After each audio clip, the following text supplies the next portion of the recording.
I don't think Iran is in compliance. We wrote them a very tough letter to the, as you know, to the Congress. I personally don't think they're in compliance, but we have time, and we're going to see. We also put down a lot of defaults or potential default situations. I don't think they're living up to the spirit of the agreement. President Obama, in his wisdom, gave them $150 billion. He gave them $1.8 billion in cash, that's a hard one to figure. But that was his decision. I think it's a horrible agreement. But they are not in compliance with the agreement, and they are certainly not in the spirit of the agreement in compliance. And I think you'll see some very strong things taking place if they don't get themselves in compliance.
He has said things that are horrific.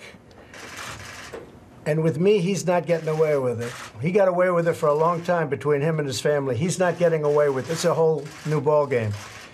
And he's not going to be saying those things, and he's certainly not going to be doing those things. I read about we're in Guam by August 15th. Let's see what he does with Guam.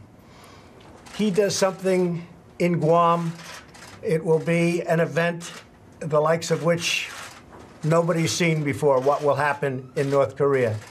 And when you say that, what do you mean? You'll see. You'll see. And he'll see. Is that a he will see. It's not a dare. It's a statement. Has nothing to do with dare. That's a statement. He's not going to go around threatening Guam, and he's not going to threaten the United States, and he's not going to threaten Japan, and he's not going to threaten South Korea. No, that's not a dare, as you say. That is a statement of fact.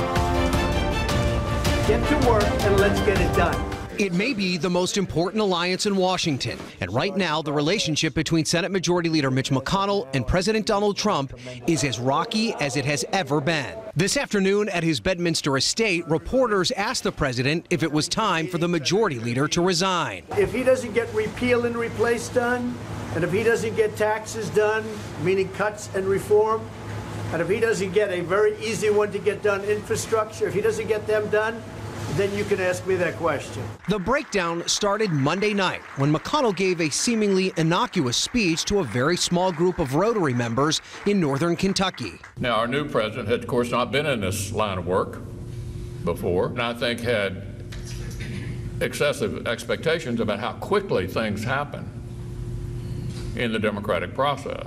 McConnell's comments were enough to set the president off, and he voiced his displeasure by tweeting about McConnell 3 times, including this afternoon. Quote, Mitch, get back to work and put repeal and replace, tax reform and cuts, and a great infrastructure bill on my desk for signing. You can do it. The tweets came after White House aides say that Trump and McConnell held an animated phone call, a call McConnell's office will not discuss, but one source tells CNN occurred while the president was golfing at his resort in New Jersey. Come here, Mitch. Thank you, Mitch. How are you doing, Mitch? Hey, Mitch, we gonna be okay? The president's digital attacks are a calculated political risk. He is banking that the average American is on his side. New CNN polling shows that 68% of Americans view the Republican Congress a failure, and only 24% have a favorable opinion of Republican leadership, which includes McConnell. But an open feud with McConnell could seriously hamper Trump's legislative. The people of this country should be very comfortable. And I will tell you this, if North Korea does anything in terms of even thinking about attack of anybody that we love or we represent or our allies or us, they can be very, very nervous. I'll tell you what, and they should be very nervous because things will happen to them like they never thought possible, okay? He's been pushing the world around for a long time. The people of our country are safe. Our allies are safe, and I will tell you this, North Korea better get their act together or they're going to be in trouble like few nations ever have been in trouble in this world.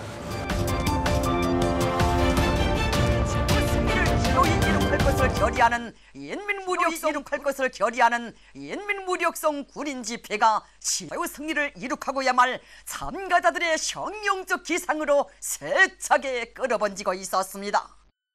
조선노동당 중앙위원회 정치위원장이며 조선인민군 정종제장 박용식 동지를 비롯한 조선인민군 지휘성원들, 인민군 장병들, 각급 군사학교 학생들이 집회에 참가했습니다.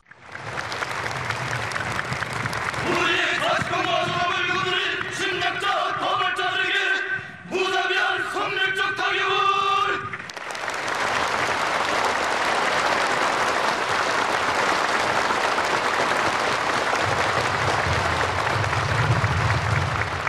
미국이 꼭두각 하수인으로 절약된 유엔이 조작해내는 불법 무범이 그 무슨 결의 같은 것들은 인정한 적도 없으며 불구하고 날강도 미제는 우리 자위권 행사를 정년 드놀지 않는 수령결사 옹의 상세 당이 가리키는 한 방향으로만 정권을 내대고 곧바로 나아가는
سرانجام ترکیه موافقت کرده که یک هیئت از نمایندگان پارلمان آلمان از پایگاه نظامی ناتو در استان قونیه بازدید کند. ماه‌ها کشمکش میان ترکیه و آلمان بر سر این موضوع روابط دو کشور را به شکل کم سابقه‌ای سرد و تیره کرد. نمایندگان آلمان ماه‌ها پیش قصد داشتند با سربازان کشورشان مستقر در پایگاه نظامی ناتو دیدار کنند، اما ترکیه مانع این دیدار شد. نهایتاً آلمان تصمیم گرفت سربازانش را از پایگاه اینجلیک خارج کند. حالا اما حسین مفتی اغلو سخنگوی وزارت خارجه ترکیه اعلام کرده که کشورش در چارچوب همکاری با ناتو توافق کرده که این هیئت آلمانی به همراه یک نماینده از ناتو روز 8 سپتامبر بتوانند از این پایگاه نظامی بازدید کنند. به نظر میرسد رایزنی و پادرمیانی اعضای ارشد ناتو در این میان کارساز بوده. آنطور که سخنگوی وزارت خارجه ترکیه روز گذشته اعلام کرده فعلا مقامات ترکیه و ناتو در حال رایزنی برای تعیین جزئیات این دیدار هستند. ترکیه البته این دیدار را نه دیدار هیئت آلمانی بلکه مأموریت اعضای ناتو عنوان می کند و هیئت آلمانی هم در قالب اعضای ناتو اجازه ورود به این پایگاه را خواهند داشت. الکسی یرخو سفیر روسیه در آنکارا روز گذشته به خبرگزاری دولتی ترکیه آناتولی گفته است در مورد تحولات سوریه کشورش در هماهنگی و ارتباط کامل با ترکیه است. او گفت در مورد مذاکرات آستانه پیرامون چاره‌یابی برای حل بحران سوریه ارتباط خوبی میان مسکو و آنکارا وجود دارد. روزنامه ملیت اشاره می کند به جلسه امنیتی که روز گذشته بینالی یلدریم نخست وزیر ترکیه با اعضای کابینه خود داشته. آنطور که ملیت گزارش می دهد در این جلسه امنیتی یلدریم با اعضای کابینه‌اش موضوع کمک‌های تسلیحاتی امریکا به نیروهای کرد یپگ را مورد بحث و بررسی قرار داده. و در امتداد همین نگرانی ها روز گذشته مولود چاوشوغلو وزیر خارجه ترکیه گفتگویی را با روزنامه ترکیه داشته. چاوشوغلو میگوید حتی اگر همکاری امریکا با نیروهای یپگ تاکتیکی و کوتاه مدت باشد همین همکاری هم میتواند منجر به گسترش بستر تروریسم در منطقه شود. چاوشوغلو میگوید امریکا تاکنون 809 کامیون سلاح و مهمات برای یپگ در شمال سوریه فرستاده. ترکیه نیروهای یپگ را در قالب گروه‌های تروریستی دسته‌بندی می‌کند، در حالی که امریکا چنین اعتقادی ندارد. اما روز گذشته دادستانی شهر استانبول حکم بازداشت 35 روزنامه‌نگار و همینطور سردبیر روزنامه بیرگون را صادر کرده. دادستانی استانبول میگوید این روزنامه‌نگاران در ارتباطاتشان از نرم افزار مسنجر بایلاک استفاده می‌کردند.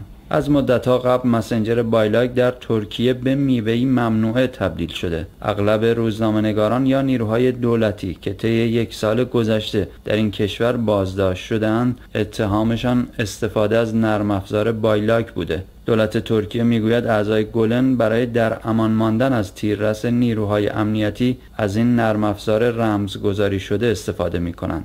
در سوی دیگر روزنامه یeni شفق نزدیک به مواضع دولت ترکیه در مورد انتخابات ریاست جمهوری سال 2019 در این کشور میگوید و از قول اردوغان مینویسد پیروزی در انتخابات سال 2019 برای ما حیاتی است. اردوغان میگوید ما تغییرات اساسی را در حزب عدالت و توسعه صورت خواهیم داد. از مدت‌ها قبل رهبران حزب عدالت و توسعه به بهانه جوانگرایی دست به تغییرات زیادی در سطوح عالی این حزب زدند. اگر اردوغان بتواند در انتخابات سال 2019 پیروز شود، از رهاورد این پیروزی او میتواند تا سال 2029 یگانه رئیس جمهور با اختیارات بی‌سابقه در ترکیه باشد.